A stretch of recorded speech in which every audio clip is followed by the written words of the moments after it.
Welcome to the Deep Dive. Today, we're really digging into something pretty dynamic, how artificial intelligence is shifting things in the world of human creativity. It's a big one. Yeah, and you, our listener, sent over some great resources. We've got Dr. Jody Nelson-Tabor on LinkedIn talking collaboration. Right. Focusing on the positive angles. Then there's a Science Direct article that sort of breaks down creativity into levels and AI's role. So 4 Cs. Yeah, we can get into that. Plus a broader look at AI's future from built-in, and a really useful explainer from TechTarget, just laying out the basics of AI. So a good mix of perspectives. Exactly. And the aim here isn't just that simple, will AI replace artists question.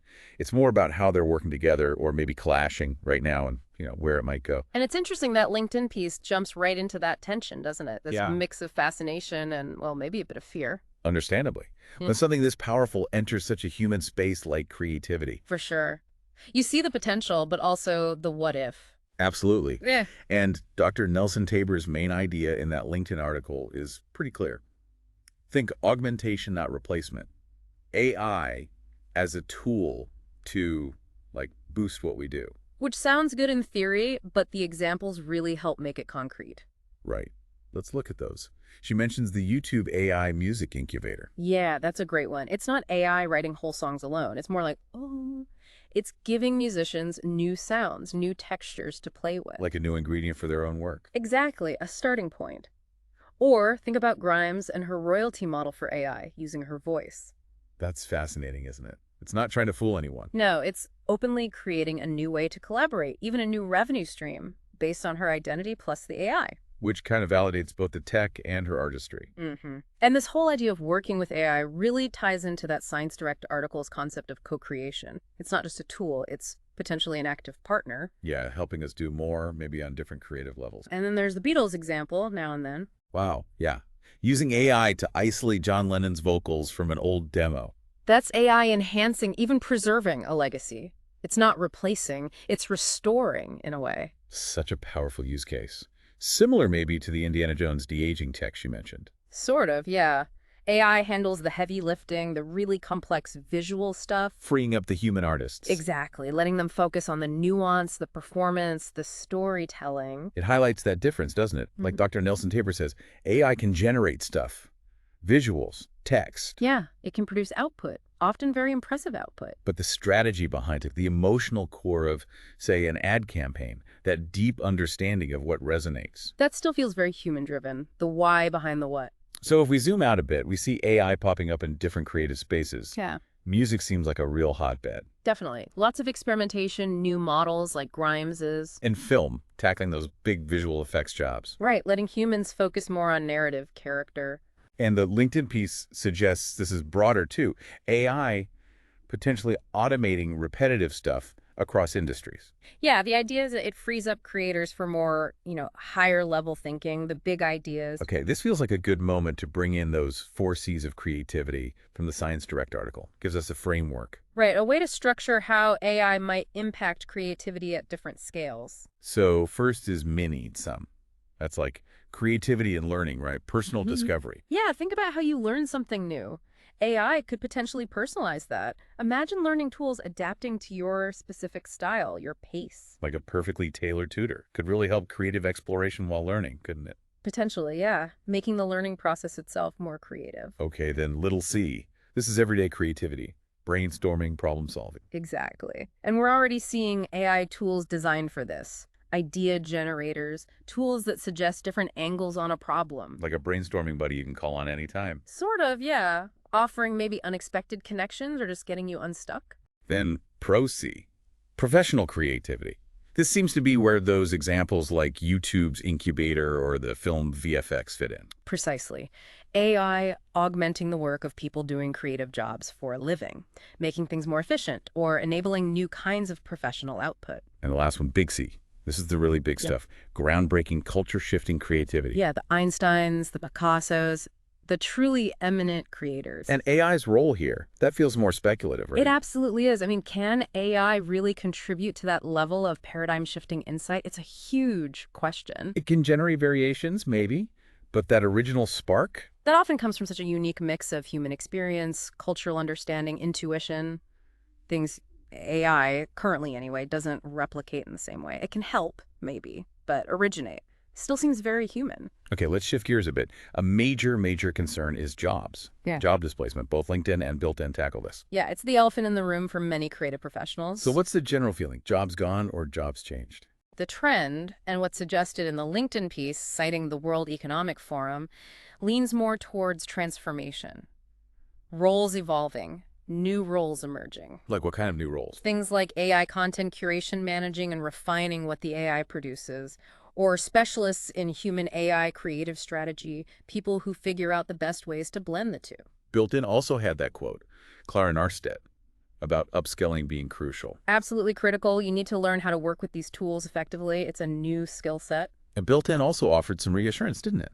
That skilled creative roles might be augmented more than replaced. Yeah, the idea being that the uniquely human skills, strategic thinking, deep empathy, nuanced judgment become even more valuable when paired with AI handling some of the execution. That makes sense. The LinkedIn article also talks about where human creativity actually comes from. Right, our experiences, observations, adaptability. How does AI connect with that? Well, think about cognitive models of creativity, like blind variation and selective retention. AI is incredibly good at the blind variation part.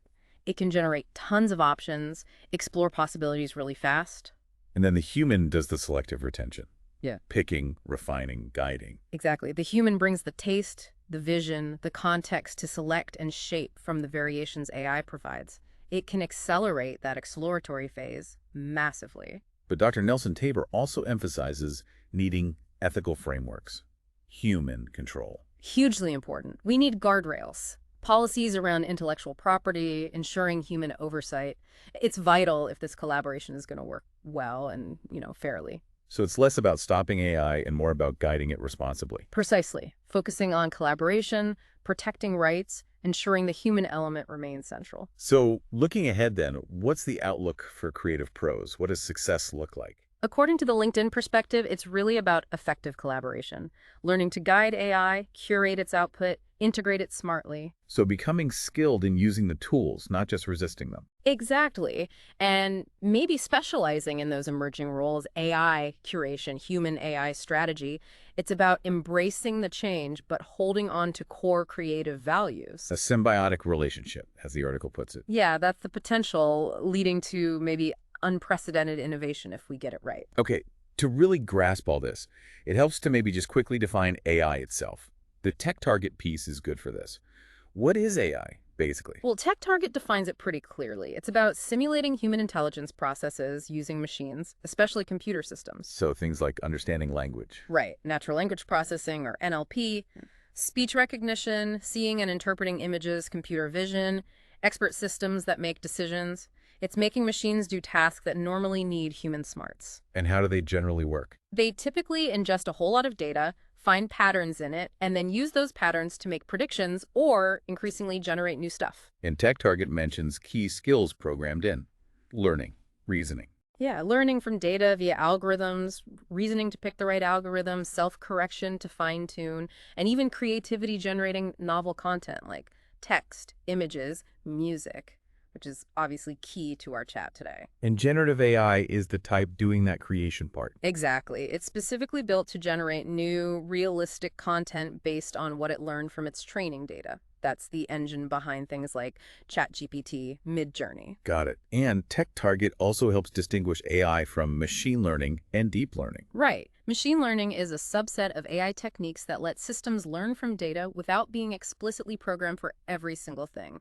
Deep learning is a subset of that, using complex neural networks. They're all related, but generative AI is the application we're focused on here. Okay, so knowing that, what are the big advantages AI brings to creative work, according to TechTarget? Several key things.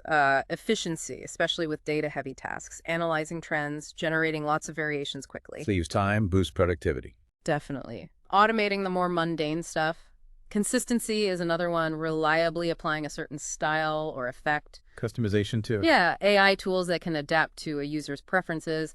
And finally, just accelerating R&D, faster prototyping, quicker idea generation. Makes sense. Right. But there are always downsides, risks.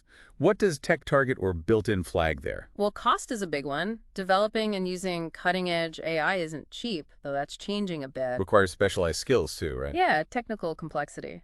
Then there's algorithmic bias. If the training data is biased, the AI output can be too. That's a serious concern. And the job fears we already mentioned. Still there. Plus, huge questions around IP and copyright. Who owns AI-generated work? That's being fought over in courts right now. Built-in mentioned lawsuits against OpenAI, didn't it?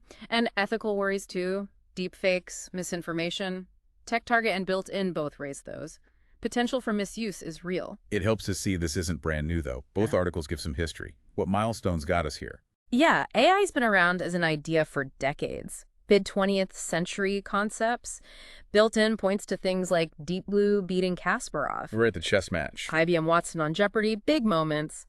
But the creative explosion is much more recent, really taking off with generative models like the early GPTs around 2018. And TechTarget notes how much more powerful and accessible these tools are becoming. Incredibly fast. That built-in quote from the Anthropic CEO about a compressed 21st century of innovation, it feels a bit like that sometimes. The pace is just relentless. And finally, TechTarget mentioned AI cloud services and AutoML, making it easier for creators. Hugely. AI as a service platforms from Amazon, Google, Microsoft, they mean you don't need your own supercomputer cluster. Lowers the barrier to entry. Massively. And AutoML simplifies the technical side even further. Plus, these pre-trained models like GPTs that you can fine-tune for creative tasks, that saves enormous amounts of time and money compared to building from scratch. So it's becoming more democratized in a way. It really is. Still complex, but much more within reach for more people. Okay, so wrapping this up, it feels like AI is undeniably a major force reshaping creativity. Loads of potential for augmenting what humans do in music, film, design, you name it. Absolutely. Streamlining workflows, sparking ideas, even enhancing old work. But yeah, those big questions about IP, ethics, how jobs will change, there's still very much live debates. Crucial discussions to keep having. So for you listening, the takeaway seems to be approach this with curiosity maybe. Yeah. See AI as a potential partner, a powerful tool to explore rather than just something to fear. Right. The future probably lies in that collaboration, that blend of human vision and AI capability. It's likely to be a symbiotic thing. Which leaves us with a final thought for you to chew on. As AI gets more deeply integrated into how we create, how might our actual definitions of art and authorship start to shift? What does it mean to be the creator when you're working so closely with these intelligent tools? And what completely new kinds of creative expression might emerge from that partnership? Things we maybe can't even imagine yet. A fascinating question indeed. Something to think about. Thanks for taking this deep dive with us.